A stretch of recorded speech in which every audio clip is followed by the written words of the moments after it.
Maraming girls na basketball fans ang kinilig ng bonggang-bongga nang makita nila ng personal sina Daniel Padilla, Sanjo Marudo at Enrique Hill sa Araneta Coliseum nitong Biyernes.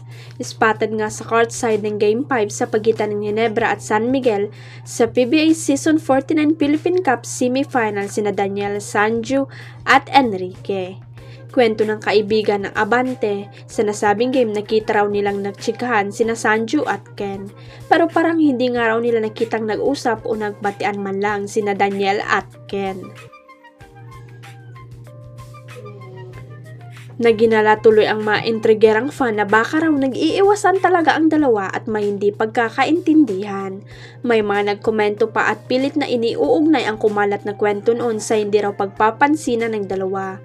Hindi nga ba unang napabalita na dapat ay kasama talaga si Enrique sa Siring Incognito, pero pinalitan siya ni Arjo Atayden, eventually ay napunta naman kay Baron Geisler. Ang role sana nito sa Kapamilya Action Series. Kapansin-pansin naman daw kasi ang hindi pagchichika ni na Daniel at Ken, kahit hindi naman daw kalayuan ang pagitan ng upuan nila. Mga 4 o 5 sets lang pero hindi sila nagkibuan. Kaluka naman ang audience sa Big Dome, parang mas tinutukan nila kung magbabatian ba sina Daniel at Enrique. Samantala hindi naman natin masisisi ang girls na kiligin nang makita sina Daniel at Enrique dahil super fresh naman kasi ng dalawang aktor.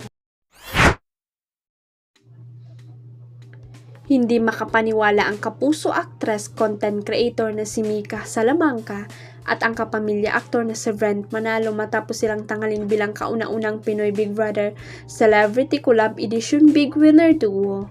Noong Sabado, July 5 matapos ang mahigit 3 buwan na pananatili sa loob ng PBB House, ay tuluyan ng lumabas at pinangalanan ang mga nagwaging Big Four sa ginanap na Big Night sa New Frontier Theater. Totoo ba? Totoo ba? Totoo? Oh my gosh, Bren. Oh my gosh, Bren. Big winner, Lord. Tumitiling sigaw ni Mika matapos ang anunsyong sila ang nagwagi bilang Big Winner Duos. Tila speechless naman si Brent at naiyak habang pinoproseso ang natinig na kanilang pagkapanalo. Dumagundo nga ang buong venue habang hinihirang ang brika bilang pinakaunang Big Winner Duos ng kauna-unang Celebrity Collab Edition. Kitang-kita naman ang saya at pagka-proud ng mga magulang ng kapuso at kapamilya artist sa achievement ng kanilang mga anak. Sa totoo lang, hindi ko po alam ang sasabihin kasi hindi po sapat ang salitang masaya ako. Mahal ko kayo at salamat po kasi hindi po nun ma-explain ang nararamdaman ko ngayon.